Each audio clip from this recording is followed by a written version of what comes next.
Netflix docuseries Full Swing promises unprecedented access to PGA Tour, Before F1, Drive to Survive, Cheer, or Last Chance U. Chad Mumm was pushing for a documentary series on the PGA Tour, one that would follow some of the best male golfers in the world. Before F1, Drive to Survive, Cheer, or Last Chance U. Chad Mumm was pushing for a documentary series on the PGA Tour, one that would follow some of the best male golfers in the world. When it finally got green-lit in 2019, Mumm had no idea that his cameras would be in position for one of the most dramatic seasons in PGA Tour history, as several players broke off to join the upstart LIV Tour in 2022.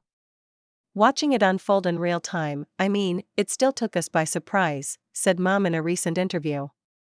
We had heard an inkling of it, but no one knew how fast it was going to happen and how aggressively. Viewers can now watch the drama unfold. The first season of Full Swing was released on Wednesday in Canada and the United States. The 8-episode arc follows a who's who of golf including Rory McIlroy, Dustin Johnson, Ian Poulter, Brooks Koepka, Justin Thomas, Jordan Spieth, and Tony Finau as they grapple with the fallout of the new rival golf tour and try to win some of the most competitive golf tournaments in the world. Mumm, an Emmy Award-winning chief creative officer at Vox Media Studios and an executive producer on Full Swing, said it was amazing to see how quickly the friendly atmosphere of the PGA Tour soured. Not everyone's best friends, but there's a general kind of camaraderie, and to see that in a period of days get completely shattered was stunning, said Mumm, who noted that the LIV Tour's Saudi Arabian backing also complicated things. Everybody had an opinion and they're getting asked these geopolitical questions. Golfers aren't known for being that outspoken in general, and now you're thrust into this kind of geopolitics thing, and there's so much money now that's being tossed around. It became a real question of where your loyalties lie. There is some CanCon for Canadian viewers, too. Sean Foley of Burlington, Ontario, who worked with Tiger Woods as a coach starting in 2010, is a prominent voice throughout the series, providing context and background for viewers newer to golf. Mumm said that if there is a second season, he'd like to see even more Canadian content. I don't know if the Canadian Open got the spotlight as much as we would have wanted it to, said Mumm.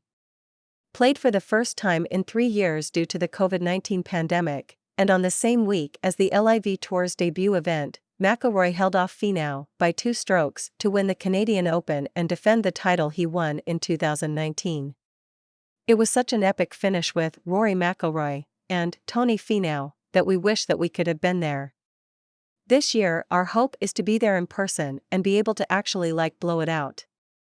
PGA Tour, 5 Canadians are in the men's World Golf Rankings for the first time ever, and all 5 of them are competing at the Genesis Invitational this week.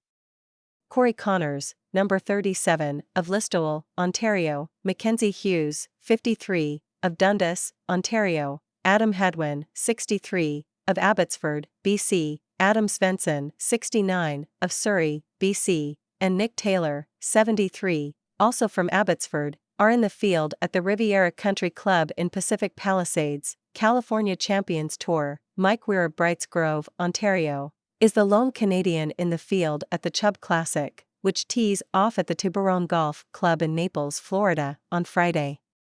Calgary's Stephen Ames is number 1 on the Charles Schwab Cup money list after winning the Trophy Hassan 2 last week. He's taking this week off after the victory. This report by the Canadian Press was first published February 15, 2023. John Chidley Hill, The Canadian Press.